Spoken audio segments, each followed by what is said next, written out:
शिशु विद्या मंदिर जो अष्टम वार्षिक उत्सव देखु शिशु मंदिर केवल शिशुर मार्क को बेसी बढ़ाए बर रिमार्क को बढ़ाए और शिशु मंदिर छात्रटी निश्चय भाव में तार जीवन चरित्र गठन करे एभली ग्रामांचल शिशु मंदिर प्रतिष्ठा करी विवेकानंद बाबू ये अंचल प्रति एक शिक्षार आलोकवर्तिका देइछन्ति।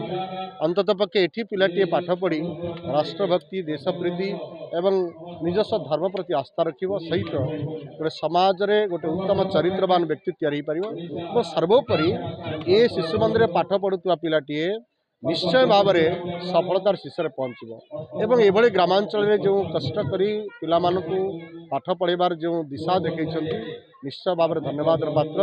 ये अनुष्ठान जो वार्षिक उत्सव पालन कर कौन प्रकार आपन जानते देखिए जेकोसी विद्यालय को जीवे जो ओमेगा ना आजिकल जपरी भाव में अश्लील गीतर नृत्य होती राष्ट्र और धर्म प्रति नहीं जो संगीत नृत्य परिवेशन हो निश्चय भाव में ये संस्कार दब। अब संस्कार हेले शिक्षित हवा दरकार थरू दीक्षित हबार आवश्यकता जहाँ विवेकानंद भी अंचल प्रति आलोकवर्तिका।